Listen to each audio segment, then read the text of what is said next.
Okay, so we're in on Nun Dalet Amud Aleph, and we continue the discussion um, with regard to Masa Sheni.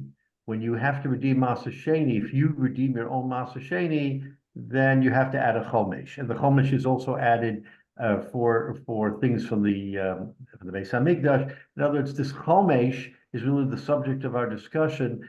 Is it the same or different than the underlying Masa Sheni? So that's really the subject of our discussion the last week or two, and we'll pick up on that today.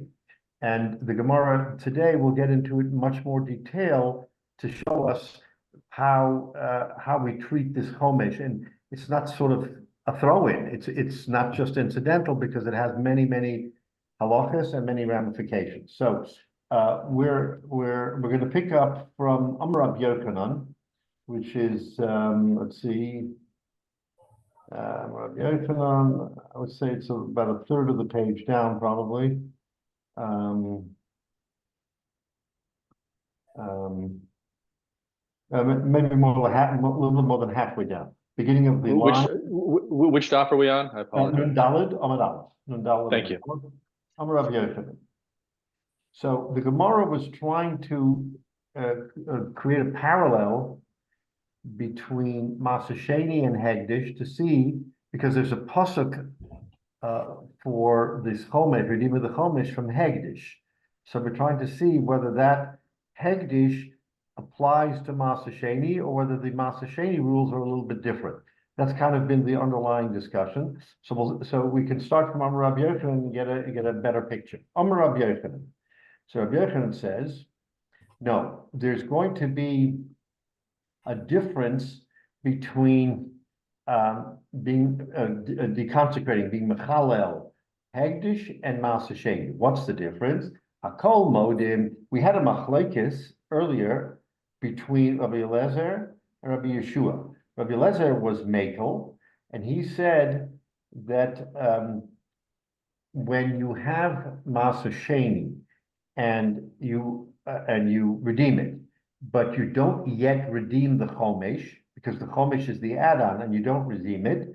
So Rabbi Eliezer said that you can eat the redeemed Masa Sheni in Chutz La'aretz. So I have it, I sell it, I redeem it myself, so that I'm now going to take the money and the Chomesh to Yerushalayim. But who do I redeem it to? I redeem it to you. Whoever, let's say you, David. I redeem it to you, and you now can eat the redeemed Masa Sheni in Chutz La'aretz, according to Rabbi Eliezer.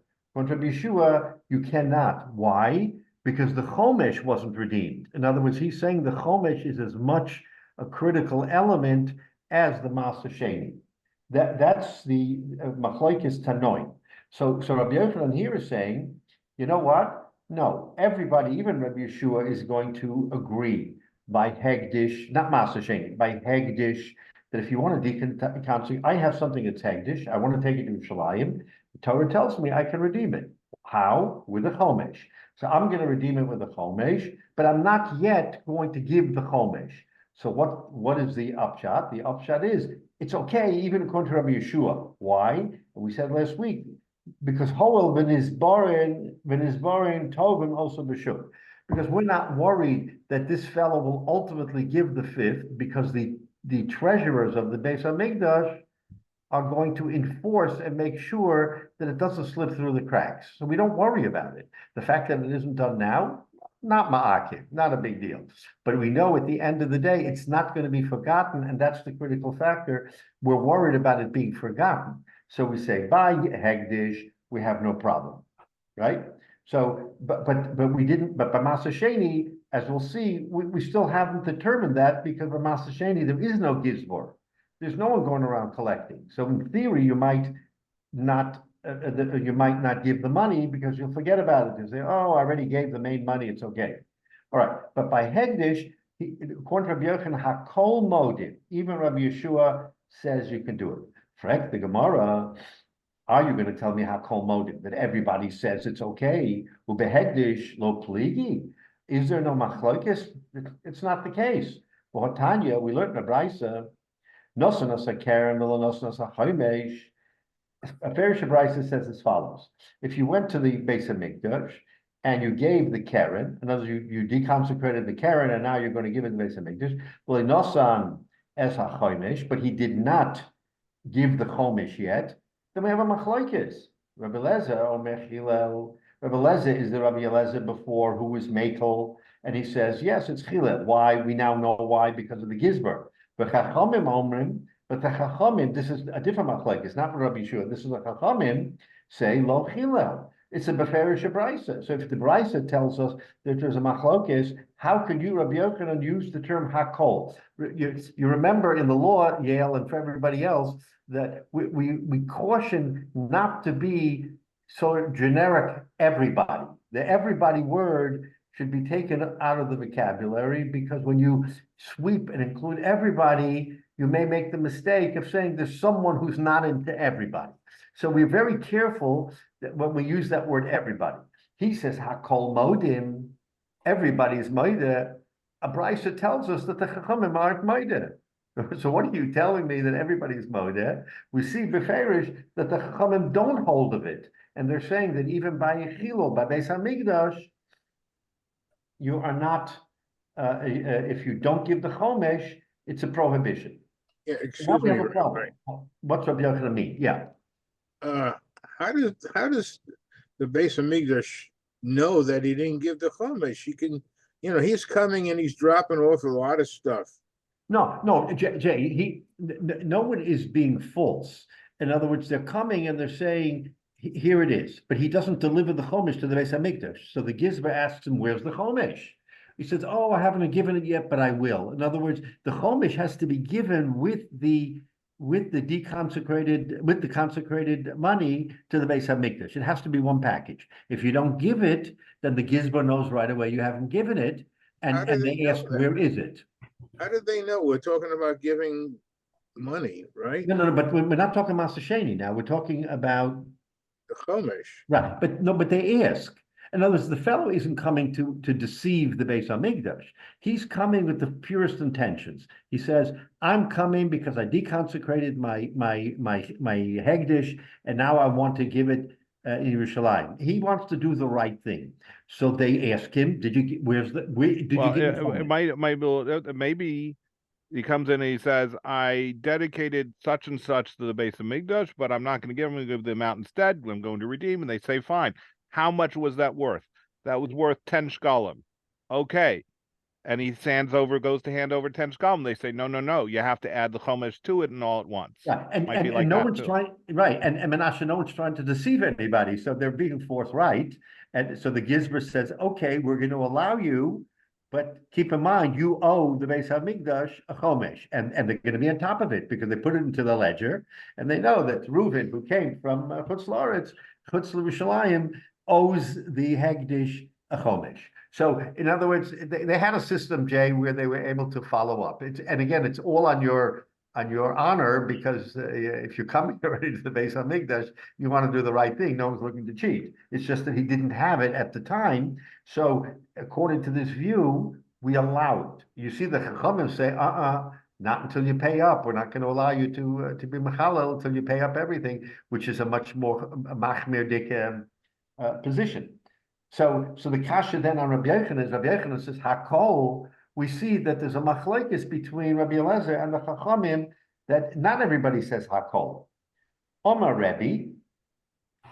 So now we come back and we say, before, when we have the machlokes Rabbi Eliezer, Rabbi Yeshua, we made a chilik between Shabbos and not Shabbos. If you remember last week, we said that Rabbi Eliezer says you can deconsecrate for Shabbos because Shabbos is Tanuk.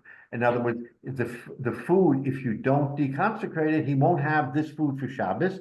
And we say for Shabbos, he should have enjoyment of the food. So we allow him to deconsecrate even without the chomesh because it's Shabbos.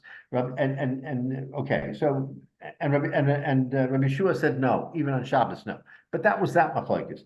Comes Rebbe and he says, okay, the hakol is right because Nirin did Rabbi Eliezer behegdish. This machlokes between Rabbi Eliezer and the Chachamim is really a machlokes between Hegdish and Masa Sheni. Rabbi Eliezer says behegdish, and Rabbi Yochanan says everybody admits because by hegdish we'll see why. Okay, the gizber, but we'll see more. Chachamim b'masa sheni, where there's no one to police, then we're going to hold like the Chachamim that b'masa sheni you can't deconsecrate. So therefore, Rebbe says the hakol by Rabbi Yochanan is okay because he's speaking specifically by Hegdish, where he is saying, Rebbe is saying that there is no machlekes. We're going to see that's not the case. But Rebbe at this point wants to say that the hakol is intact because we're talking strictly about Hegdish, and in Hegdish he feels there's no machlekes, whereas the Chachamim are speaking about Masa Sheni. So that's preliminarily the way to answer the kasha on Rabbi Yochanan because of what Rebbe says. But right away the Gemara tells us that isn't correct.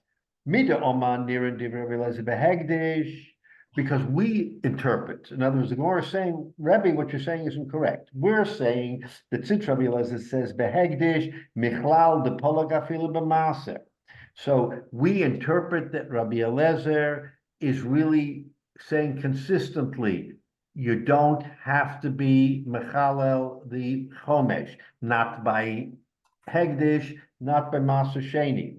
And since even Rebbe said that the divrei chachamim applies to maser, the meklal the inu pliga afila behegdish, that the chachamim are arguing even behegdish. So all the other tanoim are saying, Rebbe, your interpretation isn't correct. You want to discriminate or discern and make a distinction between Hegdish and Masa, and say that by Hegdish, Rabbi Eliezer is right, and by Masa, the Chachamim are right.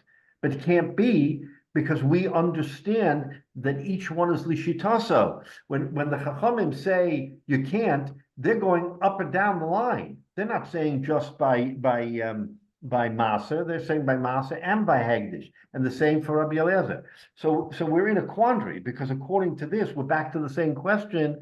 What does Rabbi Yochanan mean by hakol? We see from that brisa the machlokes between Rabbi Eliezer and the Chachamim is a machlokes all the way down. So really what we're seeing here is that Rebbe was trying to reconcile Rabbi Yochanan's words when it says hakol by distinguishing between Masa Sheni and Hegdish and saying that the one who holds okay. In other words, Rabbi Eliezer is mekel by one and machmer by the other, and the Chachamim also mekel and machmer. But the lion's share of the Tanoim are saying, Rebbe, you're not correct. Your interpretation is not correct, because the Chachamim said even by Hegdish you are not machalo. So Rabbi Yochanan's words hakol still don't ring correct, because we have this machlokes between Rabbi Eliezer and the Chachamim. So it's very interesting, because if you think back to the time of the Tanoim, where the Tanoim and Bavel were more or less in Bavel, even though they were over a period of a generation or more. They weren't all simultaneous in the same generation. It sort of spanned a period of maybe 2 generations for until we finish with the Tanoim. But nevertheless, they were in a geographic area where they could more or less communicate with each other, and the word could get around. So it wasn't as if one was saying something that another Tana didn't even know of, and therefore only later did he come to dispute. When we're saying that that Rebbe, for instance, says the following, that word went around, I would think in pretty let's say short order, and the other Tanoim then weighed in, and if the lion's share of the Tanoim disputed that and said it's not so, because the Chachamim don't say that. So in real time, more or less real time, we see that we can establish this machlokes and then it all falls back on Rabbi Yochanan, because Rabbi Yochanan was the Gadol Hador, and he's saying Hakol, and we see that all the other, I mean, he has a powerful voice, but if you have the Chachamim are a Rabbim, and if you have a Rabbim who disputes it, then you can't say that that everybody's on the same page, because you see that they're not on the same page. So this is kind of the way things went at the time. And we see that this machlokes is now a very legitimate machlokes. So now we have to somehow reconcile Rabbi Yochanan, because Rabbi Yochanan is not coming correct. So let's look at Rashi.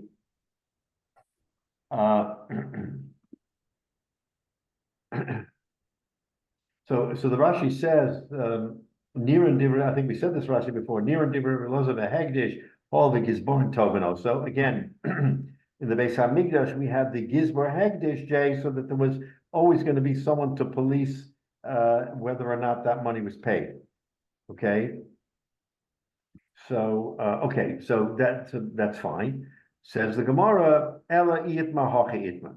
So now we're going to revise how we understand Rabbi Yochanan.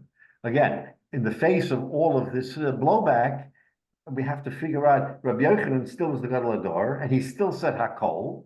What did he mean by Hakol? I mean, we're not assuming he was wrong. What does he mean? So the Gemara is now going to interpret what he meant. This is the way we have to understand Rabbi Yochanan. Amar Rabbi Yochanan. Now follow the words. Hakol modim b'Shabbos v'hegdish. We are now going to merge two concepts. Remember that we had last week, we talked about the inyan of Shabbos. In the machlokes between Rabbi Eliezer and Rabbi Yeshua, we said that we hold like Rabbi Eliezer by Shabbos. Why? Because Shabbos is special. So if you have the opportunity of redeeming Hegdish and having this food available for Shabbos, even if you didn't give the Chomesh, we're going to allow you to eat it on Shabbos. We're talking about the redeemed food that you in Chutz La'aretz bought, not the produce that goes to Yerushalayim. That's separate. But can you redeem in Chutz La'aretz? Okay, you're outside of Yerushalayim. I mean Chutz La'aretz. I mean outside of Yerushalayim. So you're outside of Yerushalayim. You redeemed it on a Friday, and now you're going to go to Yerushalayim, but you're not going to get there until after Shabbos or whatever. So now the Friday food is sitting there. What do you do with it? Says Rabbi Eliezer, and you didn't give the Chomesh yet. It's okay. It's Shabbos. Shabbos, you should Shabbos Tainid. You should take this and enjoy this food on Shabbos. That was Rabbi Eliezer's view. So, and we said Rabbi Yeshua disagreed. Rabbi Yeshua said, no, you can't. So comes Rabbi Yochanan, and when Rabbi Yochanan says Hakol modim behegdish shechilel, he means Hakol modim b'Shabbos behegdish. If the Hegdish came out on Erev Shabbos, then he's saying that the Chachamim would agree that Hegdish can be eaten on Shabbos even without the Chomesh. Okay, and why? So he says, there's two reasons here. So in other words, he's going to empower by saying there's two reasons. And that's why we can do it. The first reason, we already know the Ksiv Karoso Shabbos Oneg, because we have that in the previous machlokes with Rabbi Yeshua, that since Shabbos is Oneg, so Shabbos has a special compensation that even if you didn't give the Chomesh, because it's L'Kavod Shabbos. And we know L'Kavod Shabbos, you can elevate the Shabbos. So he says that's why Hegdish is good for Shabbos even without. Va'od. And the second, which we also know, Holman is born Toganos Bashuk. Since we know the Gizber in Yerushalayim is going to enforce that Chomesh, so even though he hasn't gone to Yerushalayim yet because it's Erev Shabbos, so we only are dealing with the food that is outside of Yerushalayim. So we say, you know what? Don't worry about it.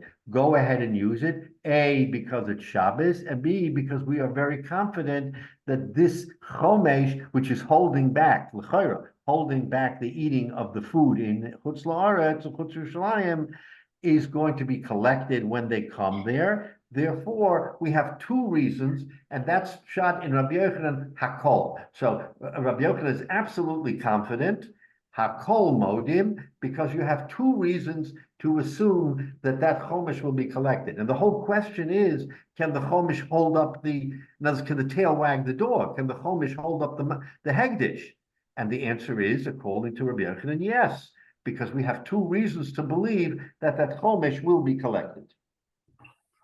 Okay, so that now we have a different understanding of Rabbi Yochanan, why Rabbi Yochanan was so confident when he used the words hakol, because remember, hakol is sui generis, it covers everything, and we have to know for sure that that he's going to collect it. Okay, so now we've answered Rabbi Yochanan, and we have a good feeling that so now again we're going to move off this point, and we at least have arrived to the point where Rabbi Yochanan's view is the dominant view, that everybody can agree that when it comes to Hegdish, as opposed to Masa Sheni, this doesn't apply to Masa Sheni, but when it comes to Hegdish, because it says that by Hegdish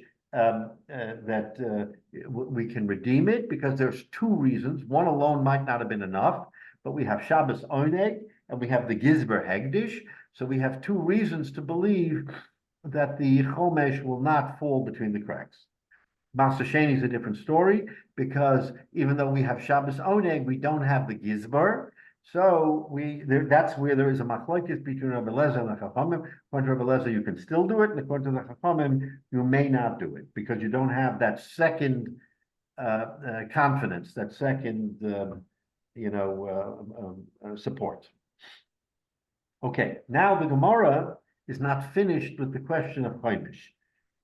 Excuse me, would have thought Rabbi. it, because this chomesh is an add-on, but yet the chomesh has such an important part in the Torah and in the interpretation of it, that the Gemara is now going to ask three questions on whether or not chomesh is different than the underlying hegdish.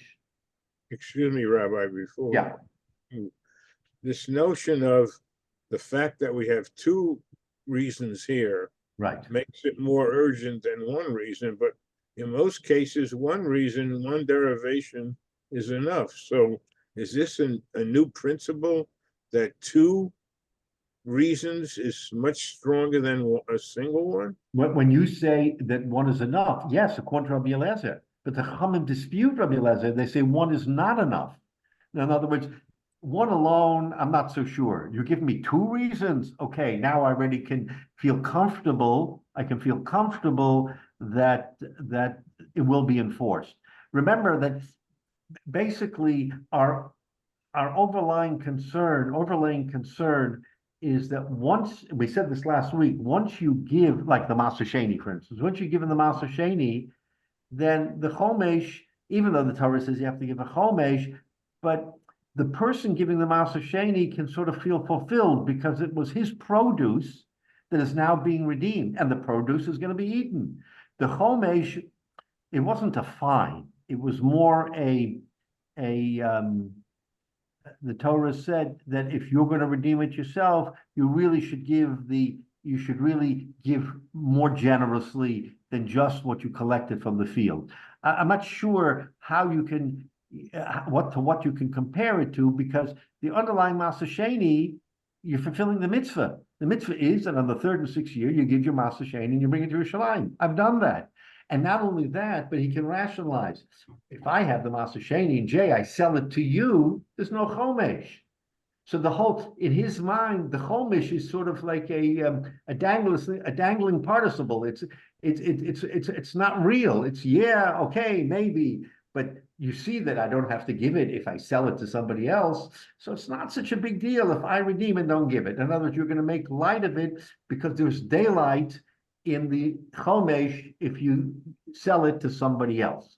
That's the reason why the Chachamim, or in that case, when Yeshua said, you know what, I'm not going to allow him to eat it because he's going to forget and not give it and justify it by saying it's not a big deal. I'm going to make sure he gives it because I'm not going to allow him to eat the Masa Sheni. So in other words, the chumrah here is because I'm afraid you're going to forget legitimately forget, not intentionally, but legitimately forget, and then say, oh, it's not a big deal. I can rationalize it because if I sold it to you, I wouldn't have to give it. So the Gemara is showing us the two sides of this machlokes, that Rabbi Elazar is a mekel. And look, we see this in many halachas and many piskei halacha. You have a mekel and a machmer. Why do you have a mekel and a machmer? Why isn't everybody uniform? Because there are differing views as to whether or not, the whole idea of, okay, I mean, if it's a Rabbanan, we have a siyag, but we're always, if the Torah says it, you should do it. If you don't do it, then you're over. So we're going to protect you from being over. That's the long and the short of it. I mean, as to why we're machmir. As to why we're not machmir is because we say people are conscientious and they will give it. Now, it's easier by Hegdish because you have a gizbar, but I mean, in our own lives, how many times do we pledge to do something and we forget it? Now, we may remember a while later, say, oh my gosh, I didn't give the tzedakah I pledged. That's what you should, that's what the halacha is. There's reason, Magdim, that you always should be zar is because then you won't be over the lav, not just because it's nice, because if you do it right away, you won't be over. If you made a pledge and didn't give the money, that's a very severe thing. Now, if you just forget because you're so busy, that still doesn't take away the commitment to the pledge. So we say it's the reason you should do it right away, not to be over. So if you are doing Masa Sheni, which is a big deal in the 3rd and 6th year, and now you're going to Yerushalayim, you're going to make a big simcha, sure, you're going to remember the Chomish because you know it's a big thing. But if you didn't happen to have the money to redeem it at the time, you said, I'm definitely going to do it. We know that the human mind is capable of forgetting. And if we forget, we didn't do it intentionally. Now, I'm going to tell you, and we're going to see in a minute, that chomesh can spawn another chomesh. In other words, the tip of the iceberg is you owe the chomesh. You don't pay the chomesh, you got to give another chomesh on top of the chomesh. So we're going to see in a few minutes that this whole inyan is very serious. This chomesh is not just a throwaway. The Torah says you have to give a chomesh. So anyway, we're going to see how deep this runs, but just understand that the machlokes here between the Tanoim is how do we protect the individual from fulfilling his commitment of a chomesh. All right, there's one suggestion here. Such a deep roots. Go ahead, Master. Yeah. So I think Jay, I mean, you answered the general concept. Jay, I think a specific issue of here we're saying that you need, in a sense, two things to force it. And so the question is whether the Gizbar or whether Shabbos or this, that, these different not ways. by Masa, that's by Hegdish. Right. No, but Hektish, I think he was asking whether are we like setting a precedent here that, for some things that two things could do? Because remember, in most cases, most things, you have a rule and then you have, you might have a siyag, you might have a reminder, you might have this, might have that, whether it's a rice or Ravani, you have one thing. But there is an example I thought of. As I understand it, I think this is halacha, not just a minhag, that if you have packaged meat, okay, specifically meat, as opposed to other foods where you don't need necessarily you just need to know it's kosher, you don't need to be sealed, that you have to have two different simanim. That's why we have the whole idea of plumbas, of shrink wrapping things, of holograms on it, different ways, so that you pick up some Empire chicken or whatever it is, that it's normally one way or another that has actually, if you're picking up in a non-kosher, not everything supervised place like Costco, Giant, or whatever, that it's got to have two simanim on it. Even though in theory one siman should be enough, it actually needs two simanim in order to be considered that it's definitively kosher. So that, in a way, is, in my mind, it may or may not have any actual direct relevance. The idea of you have to have two things instead of just one. So the two simonim is equivalent to the two reasons we were just talking about. Right, that's what I'm saying. I'm making an analogy to this. Yeah, that was exactly behind my question of why do you ever need two if one is normally the example that is used? How many references do you need to come to a decision? Well, it's a very interesting analysis, and I'll say this: that if you look at Rabbi Eliezer, and Rabbi Eliezer said the reason why by Hegdish we allow. Now, keep in mind that while they're all mitzvahs, Hegdish has a higher degree of kedusha than Maser Sheni. So by Hegdish we are deliberately more critically concerned about Hegdish and fulfilling all the mixes of Hegdish than Maser Sheni. Not to minimize Maser Sheni, because Maser Sheni is Min HaTorah, but on the spectrum, Hegdish is a higher degree of kedusha. Okay, so having said that, that's why there is the machlokes between Rabbi Eliezer and the Chachamim in Hegdish. Why does Rabbi Yochanan say Hakol? Because, as I think you alluded to very well to that, Menashe, is that when you have a Pishnayim Edim, okay, we know that Shnayim Edim is hard and fast. You have to have two Edim. So this idea of two Edim, we extrapolate and we say that if, in this particular case by Hegdish, each one alone, according to Rabbi Eliezer, might be okay. But we want to reconcile it with the Chachamim, who are more machmir. So we're saying that even the Chumrah goes by the wayside when you have two sources to say why something is okay. For some, one source is enough. You don't need two. I'm okay with one because I think one is fine. But in order to enlarge the tent and make sure that the Chachamim are part of the tent, because Rabbi Yochanan says Hakol, and he means Hakol, so we say that if you have two different sources or two different ways of justifying why you can eat the Hegdish without the Chomesh, we're going to allow it. So the whole concept here, Menashe, is not in every case that we need two. According to Rabbi Eliezer, you don't need two. Rabbi Eliezer says, I'm okay with one. But Rabbi Yochanan is saying that if I want to include the Chumrah among us, and I want to include the Chachamim and say they too are part of the agreement, then I'm going to justify it by saying not only do we have a pasuk at Shabbos Einei, but we know that the Gizber Tzedakah is going to collect. So you have no reason to wiggle out and say you shouldn't do it, because even if you think one is not enough, two gives you the imprimatur that it's 100% okay. So that's how the Gemara is trying to now justify the two and say it's okay. Now, by Maser Sheni, it's a whole different story, because by Maser Sheni, Rabbi Eliezer still is makel with one. Right, makel with one. And Rabbi Yeshua says, no, I'm not going to allow it because one is not sufficient. And even and again, the Chachamim don't weigh in, but even the Chachamim would say no, because by Maser Sheni, because you don't have that extra imprimatur. So I think there are times when you need that extra reinforcement, as we see here by Hegdish. But by Maser Sheni, even Rabbi Eliezer says, I don't need two. I don't need two, because you don't have Gizber. You only have, in the case of Shabbos. So Rabbi Eliezer says that's Shabbos is enough. Rabbi Yeshua argues on him again. So to your point, I think that you're correct that there are times when now when it comes to kashrus and these things, again, yeah, I mean that's a different Indian. You know, you have to look at every case by case.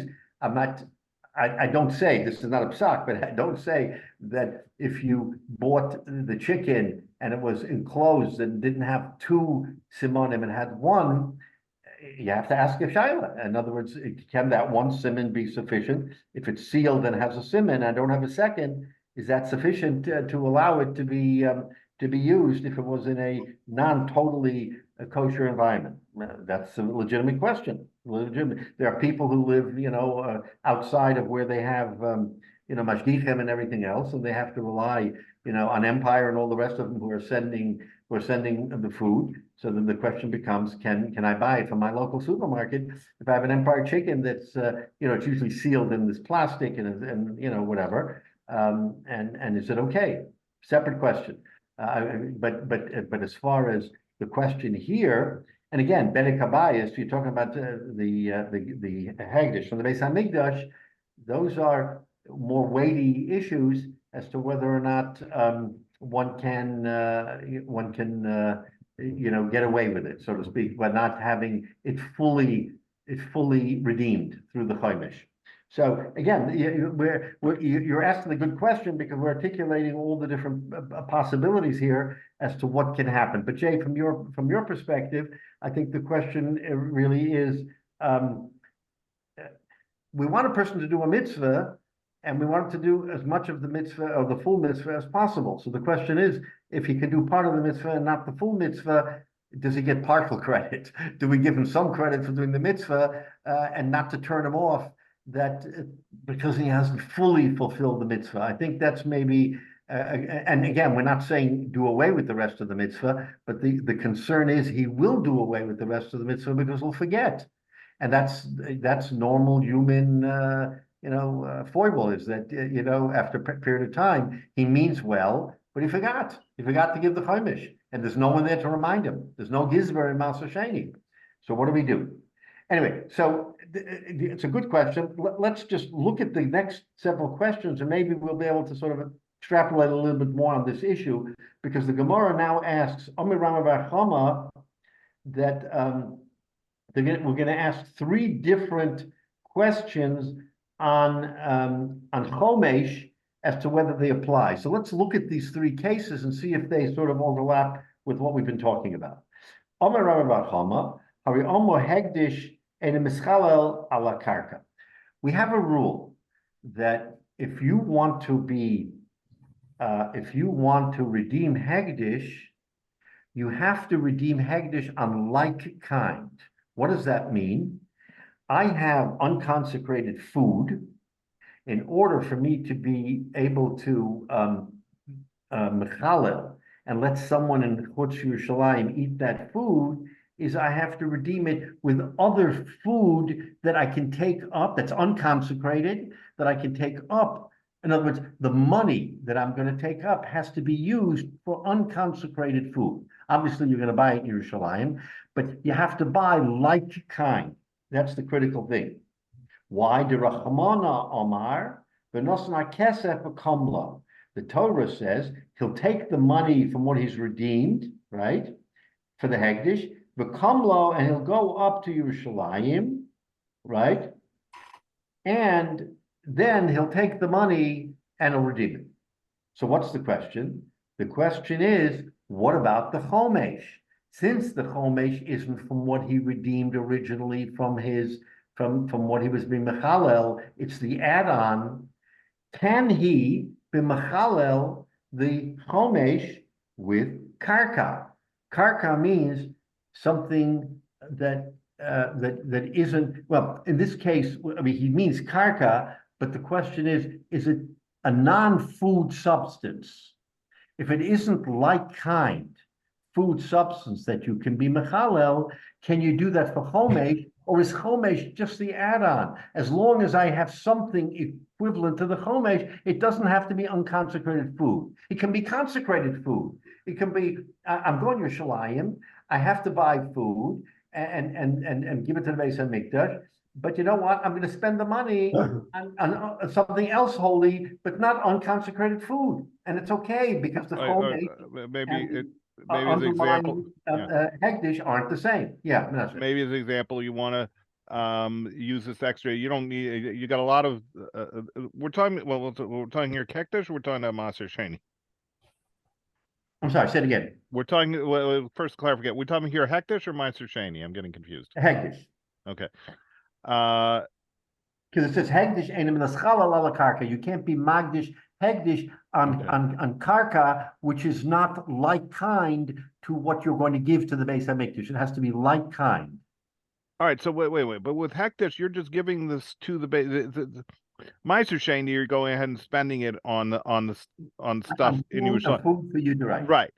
And with Hekdesh, you're just giving that money that you've traded in for it to the Beis HaMikdash. How is there a question of spending it on like kind? I'm confused. It's like a donation, isn't it? Isn't it in the end a donation to the Beis HaMikdash? No, with the Chomesh, he buys a plot of land. No, but I thought the whole money is supposed to be. No. With Maser Sheni, you do what you want with that money, Right. in Yerushalayim, within whatever constraints we come up with. Right. But with Hekdesh, you don't get to do any of that money. All that money is going to Beis Hamikdash. Right. You're but- not trading it in Yerushalayim like you do with Meiser Sheni. Yeah, but look at the lashon. The pasuk says, "V'nosan hakesef v'kamlo." He has to take the money that he redeemed the produce and bring the money to the Beis Hamikdash. Now, if he then had a chomesh that he added, and the money for the chomesh, he did not give money. He used the chomesh for a piece of land. Let's say it was a very substantial donation, and he bought a piece of land, and he wants to give that land to the Beis Hamikdash.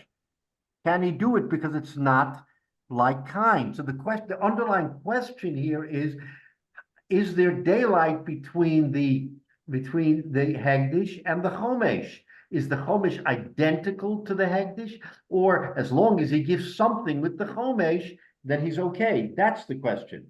Wait. So are we saying that he could? I'm confused, and maybe I'm confused fundamentally about all this, which could be. I'm good at getting confused. Okay. He has something, okay? Let's say he says, you know what, I want to make hekdesh, effectively this. No, even he has food, produce. Yes, produce. Right. So he says, you know what, I just harvested everything. I've got my miser, I've got my truma, I got this, and I've got so much stuff. So I want to make hekdesh this truckload of grain. Okay. Right. So he's allowed then, rather than actually giving the grain, he can get the value of it and say it's worth 100 shekel. Now he gives 100 shekel plus a chomesh he can either drive that truckload of grain and donate it to the Beis Hamikdash, or he can take the value plus a chomesh and donate it to the Beis Hamikdash. Correct? Correct. Okay. So I'm not quite sure how karka anything else would come into it. Okay, so let's say he took the 100 shekel, and now he's going up to Yerushalayim and wants to give the 100 shekel or buy 100 shekel worth of grain and give it to the Beis Hamikdash. Oh, so he could go ahead and redeem it like that. Right. Like he would do with Meiser Sheni. Exactly. Okay, so that's the part I was confused. I didn't know that you could do that. I thought once you transfer the money. No, he could but it's like kind, because the Torah says you can take the money up to Yerushalayim and do with it. So if it was from grain, it's got to be, or whatever, it's got to be food. But alternatively, he wants to give a land. Right. So, but it could also then be the other way around. Somebody could say, I just got this inheritance. I have all this land. I want to give, quote, this land, this portion of my land to the Beis Hamikdash. He doesn't actually give the land normally. He would go ahead and get a valuation, get a real estate agent appraise it, and say, aha, this is worth 1,000 shekel. And they would turn around and give 1,000 shekel plus a chomesh to the Beis Hamikdash. So what you're saying so presumably then in that situation, he couldn't turn around and take that money in Yerushalayim and bring it in, and, turn it into animals to donate to the Beis Hamikdash, but he could turn around and say, okay, now I'm going to go ahead and buy a plot of land that's, near Har HaBayis and donate that to the Beis Hamikdash. Right. And because that's not like kind to what he is doing. No, but in that case, it is like kind. In my example here, it is like kind, but if it started out with grain, it's not like kind. That's correct. And vice versa. So, in other words, this is a fine line question of how identical does the chomesh have to be to the deconsecrated item. Is it the same exactly, or can you do fast and loose? So that's the kasha, because it says the kesef become low, and now you're mixing in something that isn't kesef. So that's the first question that was asked by Rabbi Baracham. Okay, second question.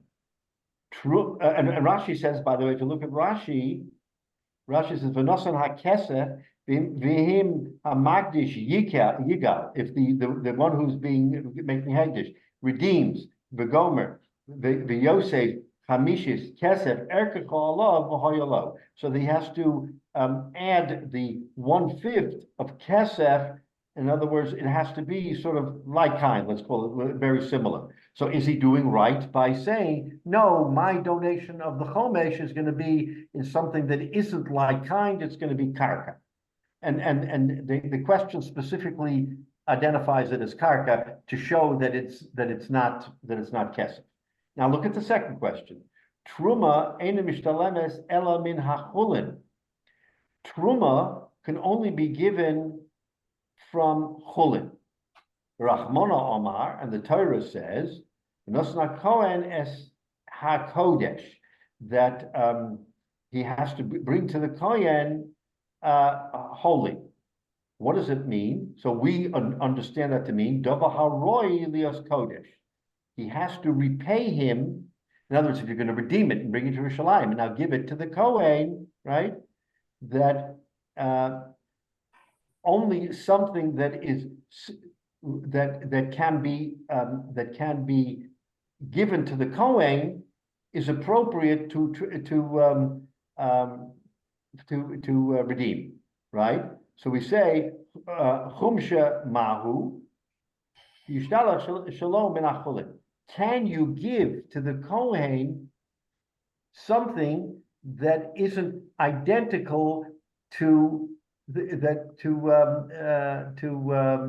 in other words, if that chomesh was something that was pledged for something else, but it isn't chulin, the way we understand chulin, can you say, fine, I'm giving a chomesh, but it's not the same. In other words, it's not identical to what I'm giving to the Kohen. To the Kohen, I'm giving something that is completely a chol, means not dedicated. But let's say he has another fifth of something that was dedicated. Can he say, oh, I'm giving him dedicated food, but the dedicated food isn't chulin? So do you have to be literally giving him chulin that is maybe the same as what you're giving to that Kohen? Maybe this might have an interaction with Meiser Sheni. He has to give a certain amount of truma, and he traded in, and now he's gone to Yerushalayim, and where there's plenty of Kohanim, because there weren't any in his native town, let's say, and now he wants to go ahead and give this truma, and then he turns around and I just had all his money, chomesh on top of it for Meiser Sheni. I went ahead and bought a bunch of food in Yerushalayim. Could I go ahead and give some of that as the matching up with the truma? And the answer would be no, because this is now dedicated to has this extra special status. I won't say kedusha exactly, but of Meiser Sheni, it's not pure chulin. Okay, so let's be a little bit more precise. Yeah.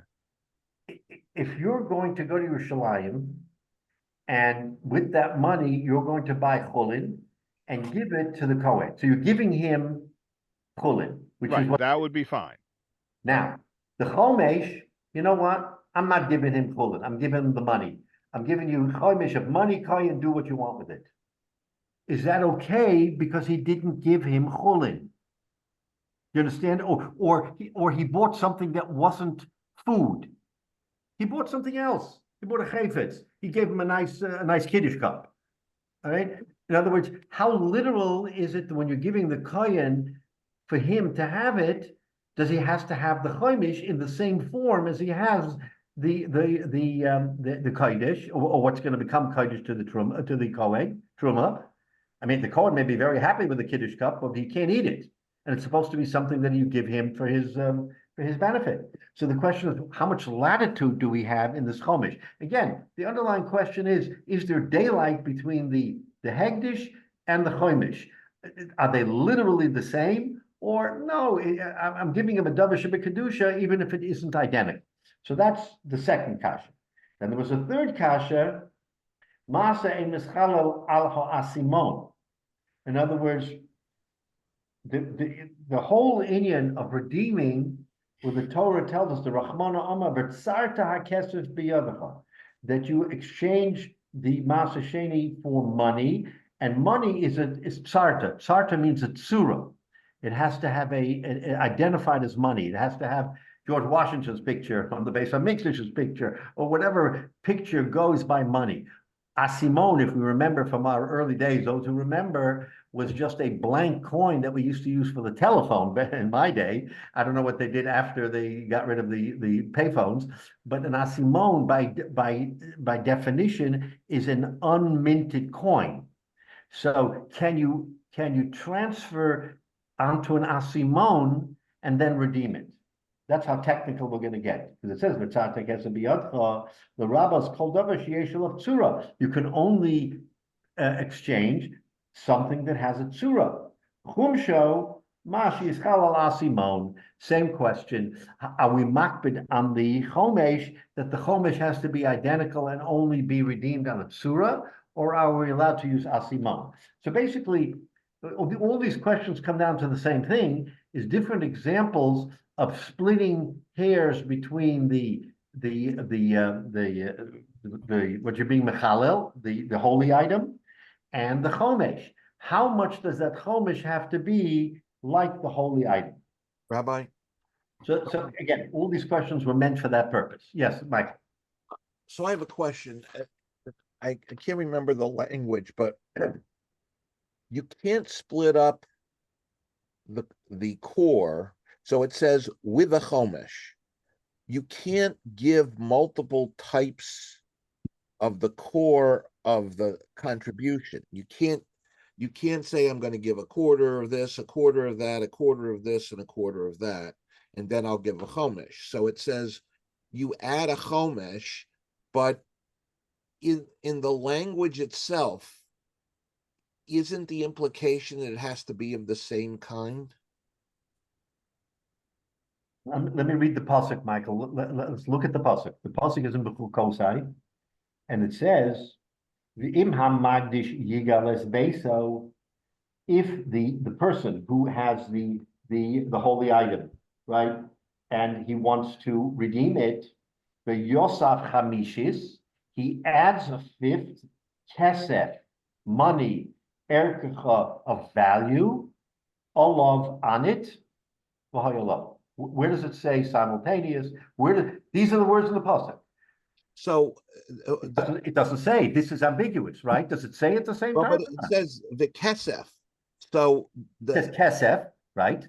But it doesn't say any word that says that it is simultaneous. We're interpreting it to mean you do it at the well, I'm not worried about the simultaneous part. I'm worried about the kesef. So does that mean that the chomesh has to be kesef only? That's what we're trying to extrapolate. Does the fact that it says V'yosef Hamishis Kesef Erkecha, does that exclude karka and other items that aren't kesef? Exactly the question. And because it says vikesef, isn't that mean? No, it doesn't say. It says kesef. It doesn't say v'kesef. It says v'yosaf, and he will add chamishis kesef, a fifth of kesef, a fifth of money, erkecha of value to the item. And erkecha means a fifth of the value. If the item is 100 shekel, then a fifth is 20 shekel, right? I mean, So why isn't it taken literally that whatever you give, you add a fifth of money to Yep. the core? yeah. And so the core is whatever it is. It could be money, could be anything else. Right. And then the fifth, the chomesh, is kesef. So in typical Talmudic fashion, because we are Jews, what's the meaning of kesef? Kesef means money, but karka also, i.e., money. Karka is worth money. It's not money, but it's No, but worth it's not. But the language, it's kesef. right. We learned this before that what kesef mean. We went through this whole Michael, I'm not arguing with you. You're right, but in the minds of now, when we look at a pasuk, like we look at all the psukim in the Torah, and because the Torah, why did it? So, in other words, we know the Torah it believes in brevity. We believe in brevity, but couldn't you have just said kesef v'lo karka? Couldn't you have the Torah have said the Yosef kesef v'lo karka olav? In other words, but it could have just said a chomesh and not said kesef. right. In other words, sometimes adding one word, one adjective to the noun gives us a clearer understanding of the noun. And because the kesef is the noun and there's no adjective to, what's the word? To sort of modify, pound that noun down and say kesef to the exclusion of something that isn't literally kesef. Because kesef, again, in the mind of the Gemara and the mind of the expanded thinking, could be not kesef money, but kesef value. Kesef, by definition, means something of value. That's how we generally extrapolate the word kesef. Shavik kesef is something of value. Okay, the word shava means equal, but In other words, so we enlarge that word kesef also to mean shava kesef. We do that. That's how the Gemara thinks. But So Rabbi, now, if it's shava kesef, if it's something that isn't, is it literal kesef, or is it shava kesef, and then you can include karka, or not even karka. What about something, in this case, you have to consecrate food, and I don't want to give the Kohen food. I want to give him a nice shirt. I want to buy him a suit. I want to give the Kohen a robe. Can I give him a robe for my chomesh because it's kesef? well, all this stuff converts to kesef, but it literally says kesef. So why does it all have Again, to you're convert? Mike, you're right. You're right. But that is how the Gemara is now trying to parse these words, and you could say it's arguing over the head of a pin. But the fact of the matter is, when you look at many machlokes in the Gemara, Tanoim, Amoraim, great scholars, they take the word of the Torah, which you and I will look at and say, I don't understand. It's pretty clear. It says kesef. And now we're going to make literally a mountain out of a molehill and say, but does it really mean kesef when it says it, or does it mean something that is like kesef? Or in the case of Maser Sheni, Yeah, clearly from the language of the Torah, it starts with food, produce. It becomes kesef if you want to redeem it and take it to Yerushalayim. right. And in Yerushalayim, it gets converted right back into food. Right.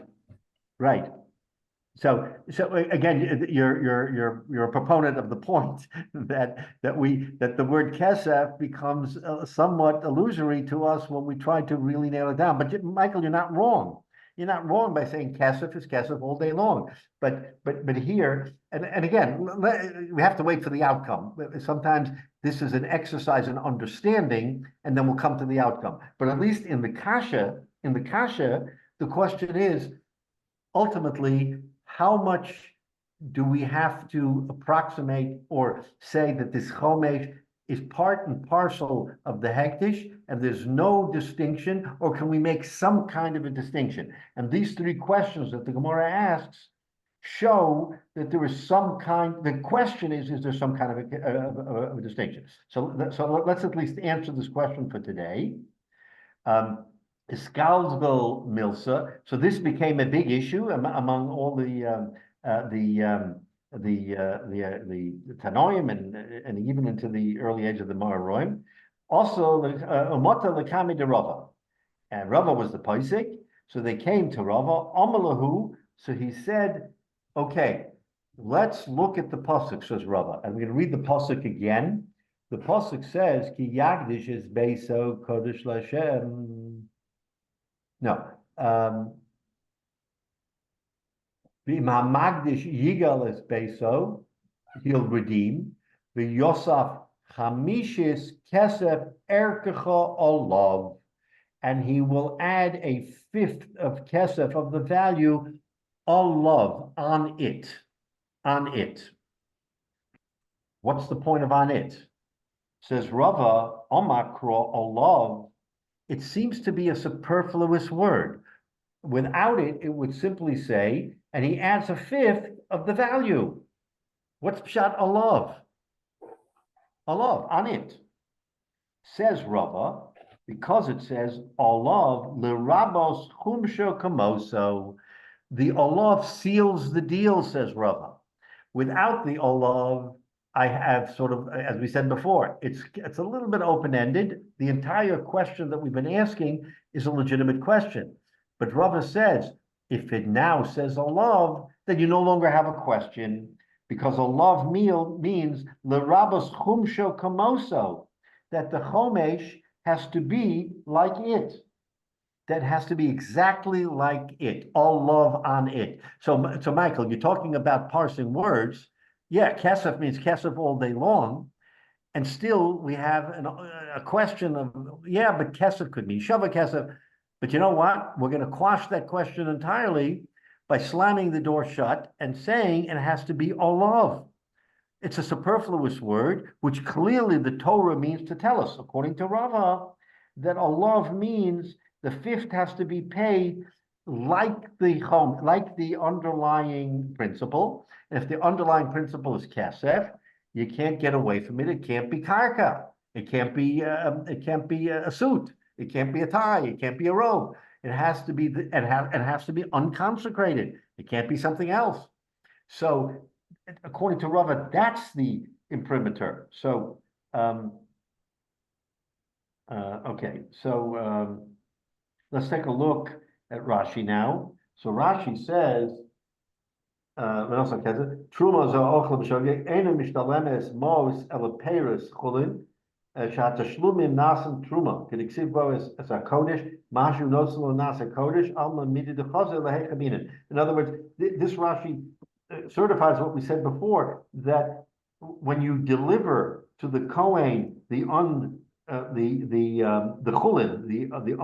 the food that's ready, you can't give him the food and then another 20 shekel for the chomesh. You got to give him everything ready to go. It's not up to the Kohen to take the money and then buy the food. You have to give it to him prepared or not. That was the question. In other words, does that chomesh have to be like kind to, just like your when you bring that money to Yerushalayim, you're buying the grain. You have to buy the grain. You can't say to the Kohen, here's the money, buy yourself some grain. You've got to buy the grain. Do you have to buy the grain for the chomesh, or can you give him money and say, here's a benny, here's another 20 shekalim, go buy yourself some grain? Teretz is, that was the question. That was the question. In other words, is money just as good as the grain? Answer the Gemara, Allah, Bekula Chumshin Siv Yosef Allah. No, you can't. The Allah seals the deal that it has to be similar to the kesef. And if you're giving him kesef and the kesef has to be redeemed for grain, then the chomesh has to be redeemed for grain. In other words, no daylight. That's Rava's psak. And so now we have at this point, we have a definitive answer from all the questions we've been asking. How different is the chomesh than the underlying hegdish?